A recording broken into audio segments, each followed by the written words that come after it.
May post kasi dito sa isang radio guesting sa ano 'to, DWIZ 82, no? Pinost naman nila sa Graduating, may charity daw po doon, libre lahat.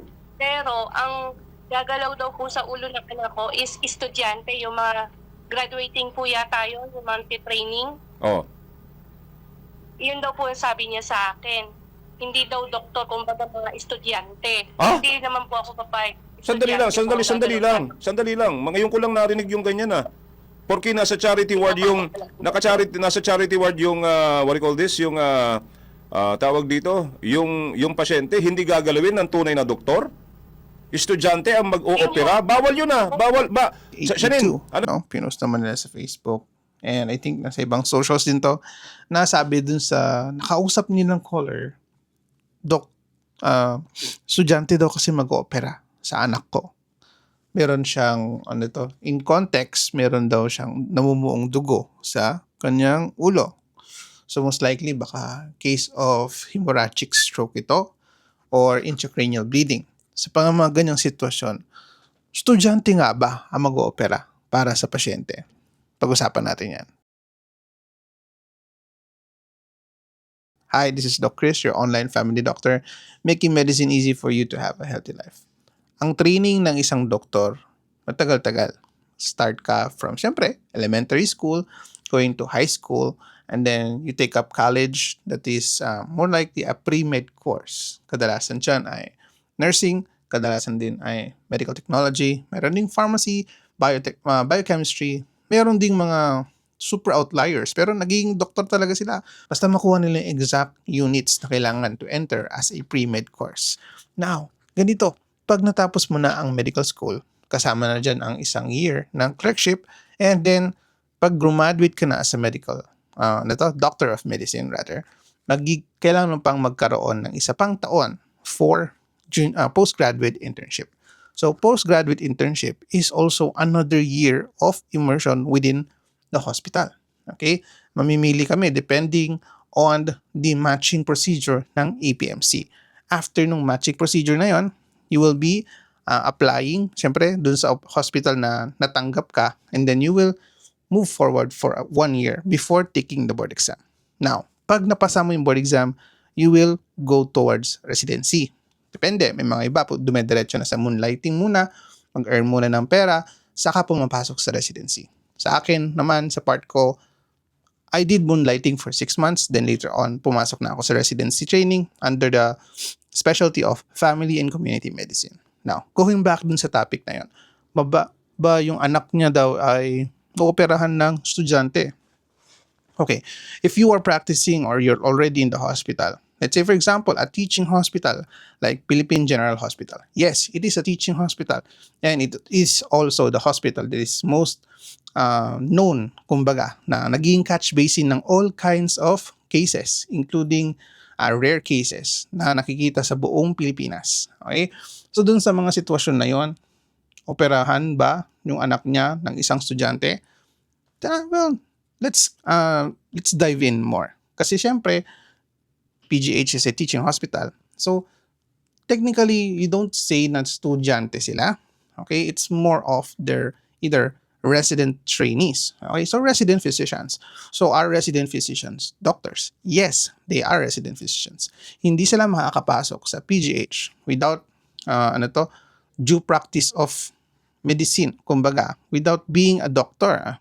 Okay, or if not being a doctor, kailangan mo yung lisensya mo bago ka makapag-practice. It's a right to practice.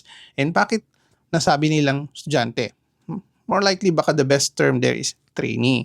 Okay, kung trainee ka, you are considered as an apprentice of consultants. Okay, yung consultants kasi, natapos na nila yung specialty. Let's say, for example, kung yung mag-opera sa kanya ay general surgery, you are also a resident trainee of the Department of General Surgery. And if you are a resident trainee of the Department of Surgery, you are considered, kumbaga, an apprentice or a trainee, and in the eyes of the consultant, well, his or her student. Okay? But does it negate na, estudyante lang yung mag-opera sa akin? No, it's a doctor. He's a doctor rather. He's a doctor that is training to become a general surgeon one day. bakit kailangan to at bakit ganito yung sitwasyon or setup dun sa Philippine General Hospital or any teaching hospital. Sa pangalan pa lang, teaching. Okay? Consultants train junior or apprentice doctors or junior doctors who are licensed already by PRC to have their specialty training. Okay? Specialty training na yon. So pag sinabing specialty training, kinukuha niya na yung skills and competencies to become a surgeon. Okay? So, technically, doctor din yung gagawa ng procedure na yon. Siyempre, hindi naman namin papahawak sa clerk or sa PGI lang yung operasyon. Hindi yun pwede, okay? The supervision or the captain of the ship of an operation should always be a licensed doctor, and let's say for example, operating or cutting procedure ito, it should be under the department that is, let's say, general surgery. Okay? So dun na dapat siya nagre-revolve. As a resident trainee will be the one doing or conducting the operation. Now, dalawa kasi yung field of specialty na pwedeng mag-opera dun sa loved one ng isang concerned citizen na tumawag dun sa radyo. Kasi naging sensationalized kasi ito eh. Pwedeng general surgery, pwede rin namang neurosurgery. Yes, neurosurgery has been well established na. Medyo konti lang ang mga resident physicians under neurosurgery, but they are experienced and they are trained or highly specialized specifically within the cranium or sa utak mismo kung operahan ka ng sa utak. Let's say for example, case of hydrocephalus, case of stroke na nagkaroon ng herniation or pagkaroon ng pagbabago dun sa hugis sa loob ng utak, or let's say for example, congenital problems that is involving the brain. Okay? So kung neurosurgery din ang gagawa, meron din tayong tinatawag na resident physicians or resident trainees na they train dun sa teaching hospital and they are guided by a consultant. Again, a consultant will think of the trainee as an apprentice, a trainee. Well, technically sasabihin niya din, he or she is my student during the residency training of neurosurgery. Okay? So, dun sa naging video na binababanggit sa radyo, it's not entirely true na estudyante na parang hindi pa natapos ng medicine. Okay? Bawal yon. Ang pinakamahalagang malaman ninyo, resident trainees are also doctors. Okay? Resident physicians are also doctors.